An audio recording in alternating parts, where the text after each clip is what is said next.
Welcome to 40k Memes. What's on the docket today, Manuel? You shout like that, they put you in jail. Right away. No trial, no nothing. Journalists, we have a special jail for journalists. You're stealing, right to jail. You're playing music too loud, right to jail, right away. You're driving too fast, jail. Slow, jail. You're charging too high prices for sweaters, glasses, you right to jail. You undercook fish, believe it or not, jail. You overcook chicken, also jail. Undercook, overcook. You make an appointment with the dentist and you don't show up, believe it or not, jail, right away. We have the best patients in the world because of jail. Commissars. Where do they come from? Well, you see, when a mommy commissar and a daddy commissar love each other very much, they execute each other because romantic love is sinful as it distracts you from your love for the emperor. But if you've been around 40k at all, you've inevitably seen mentions of commissars, along with their universally feared catchphrase, BLAM! The trademark sound of a bolt pistol committing a very intentional blue-on-blue incident. It is a commissar's main job to kill their own people. So where, why, and how do these horrifying and goofy psychopaths come to be? Short answer before the long answer, they come from the Scala Progenium, which is exactly what it sounds like. A boarding school for all the orphans of officers and nobles killed in the Forever War, which, as you might imagine, is a fairly large amount. There they are taught the fine arts of warfare, so if you've ever seen, or better yet read, Starship Troopers, it's that, up to and including the boot camp. A comparison which is made even stronger by the fact that most of what comes out of the Progenium is the Tempestus Scions, who are very literally just Starship Troopers, only they don't scream as much. And if you need to understand those guys in a 40k context, they're basically Space Marines without all the harrowing implants. Another product of the Progenium are the Inquisitors, if they're the kind of student who reminds the teacher to assign homework.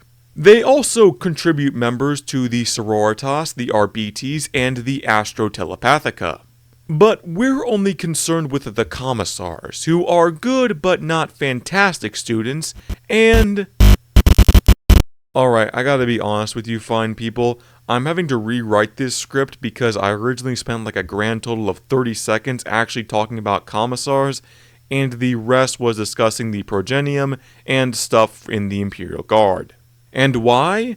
Is it because Commissars are very simple and easy to comprehend? Well, yes, but also because Commissars are dumb and useless. And I'm emphasizing that second part because at time of writing, the Commissar model has some of the worst rules out there. Oh boy, I can reroll a test that nobody cares about? Or just auto-pass it at the cost of losing one of my own troops? Because that's what I need when I'm under strength, even less guys. And the only two orders you can give are the two most useless in the army? Oh boy, where do I not sign? I get the concept of a political officer, I do. Shore up indoctrination among the grunts, that makes sense. That's not the dumb part. But, okay, let's say I'm a guardsman. I have the choice of being eaten alive by the Tyranids, being eaten dead by the orcs, being chewed up but not eaten by demons, or whatever fresh hell the Drukhari have in mind today. Compared to all of that, I'm taking my chances with the Commissar. Because at least there's a chance that they'll miss, and failing that, at least it'll be quicker than any of that horrible crap. All that said, I will give credit where credit is due, and say Commissars are on point with their style. I cannot hate anyone who chooses them for a cosplay. Also, the Krieger Commissars are very funny to me, how all of a sudden their role of executioner gets flipped around and they have to start keeping people alive. It's only when things go sideways that they say, okay, now you can kill yourself, because every Krieger's lifelong dream is to die. That is goofy in a way I can support. But that's not enough to make a full video and too long for a short. So let's do like I did before and explore another avenue in the Imperial Guard district, the Abhumans. who are still related to Commissars since they tend to make the best pairings. And if you're still watching at this point, I think you'd agree. In case you're not familiar with the term and think it describes those mystical members of our society who have mastered the ancient art of the six-pack, an abhuman is a mutant. You see, during the couple thousand years between the birth of Slaanesh and the Emperor's Great Crusade, evolution had an opportunity to go a little funny. You know, funny. Among the many thousands of colonies spread over the galaxy, the humans living there had to contend with some interesting living conditions. Most of the time, these were hospitable worlds where everyone got along just fine, or inhospitable worlds where everyone died horribly. But on a couple worlds with very unique conditions, human evolution got the opportunity to get pretty inventive with our genetic canvas. And I'll walk you through the best of those genetic deviations now. First, best, and most notable are the Ogrins. 3 meters tall, solid columns of muscle and fat, none have an IQ above 50, and are just the nicest beings you'll ever meet. Though saying that they're dumb could be a bit disingenuous and mean-spirited. It's just that living in high-gravity hunter-gatherer societies has moved them back to a caveman mentality. Minds less attuned to sciences and more towards find food, hunt food, kill food, eat food. It's like how you'd say your dog is smart. Not smart for a human, but smart for a dog. That's a smart dog, that's a smart Ogrin. And some Ogrin have been made even smarter by a neural implant called the Biochemical Ogrin Neural Enhancement, or BONED for short. As far as the Imperium is concerned, these guys are the perfect soldiers. Big, dumb, and completely loyal. I said in the past that Ogrins are just the better orcs, and I think that is still completely true. They are tougher than orcs, they are stronger than orcs, capable of being smarter than orcs, and unlike orcs, are capable of coming in 2 varieties. Well, hypothetically, unless their mutation has also managed to change the traditional way humans have made more humans. After that, there are the ratlings. The question was asked, what is the most amount of cunning and deviousness we can fit into the smallest package? And this was nature's answer.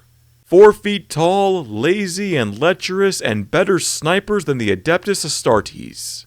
Granted, their small and frail forms mean that they're often killed by an especially humid climate, but that just made them what they are today. Read, crafty in the extreme, and vindictive to a degree that would make Perturabo seem forgiving. Your average ratling learned long ago they will never get what they ask for, so it's better to steal it.